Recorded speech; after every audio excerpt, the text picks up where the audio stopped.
வணக்கம். இன்றைக்கு பொருட்பாலில் அரசியலில் தெரிந்து தெளிதல், அதில் 10வது குறள்.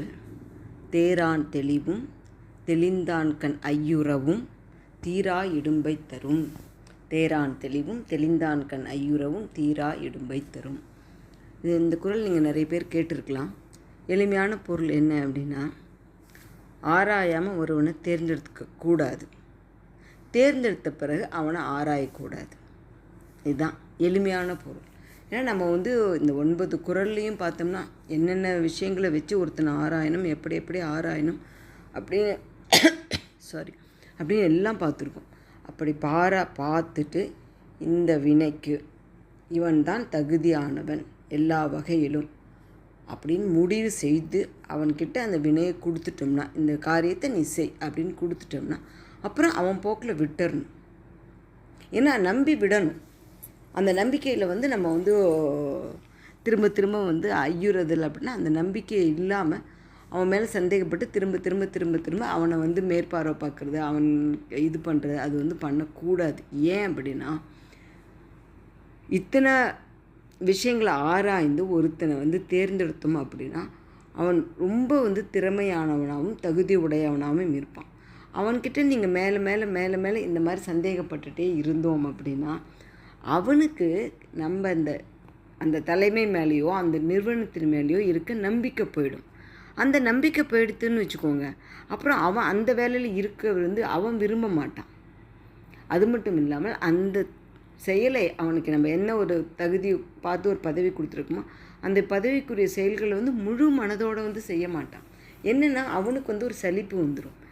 என்னடா நம்ம எவ்வளோ பண்ணினாலும் இந்த கம்பெனியோ இல்லை இந்த தலைவரோ நம்மளை நம்ப மாட்டேங்கிறாரு, ஏதாவது ஒன்று சொல்லிக்கிட்டே இருக்காங்க, சந்தேகப்பட்டுகிட்டே இருக்காங்க, நம்ம இவங்களுக்கு எதுக்கு விசுவாசமாக பண்ணணும் அப்படின்னு ஒரு எண்ணம் வந்துடும்.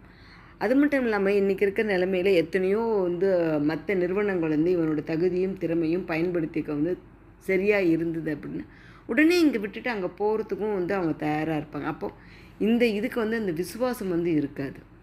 இன்றைக்கி இந்த ஐடி கம்பெனிஸ் எல்லாத்துலேயுமே இது ஒரு பெரிய பிரச்சனை. ஏன்னா யாரும் இந்த கம்பெனிக்கு அந்த நம்பிக்கைக்குரியவர்களாக விசுவாசமாக இருக்கிறது இல்லை அப்படின்னு.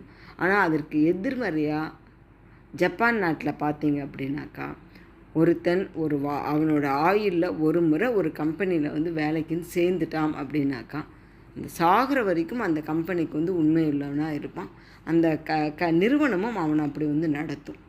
அந்த மாதிரி ஒரு தொடர்பு, ஒரு உறவு முறை மாதிரி அவங்க அதை வச்சுருக்காங்க. அந்த மாதிரி இருக்கணும் அப்படின்னா இரண்டுமே முக்கியம். என்ன, ஒருவனை ஒரு பதவிக்கு தேர்ந்தெடுக்கிறதுக்கு முன்னாடி அவனை நல்லா ஆராயணும்.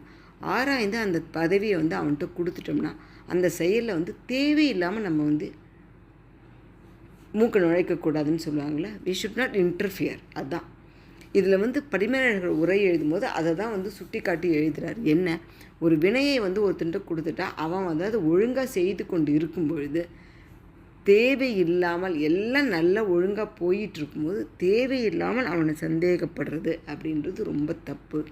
அப்படி இருந்தால் நமக்கு கம்பெனிக்கு அவனோட முழுமையான திறமை கிடைக்காது.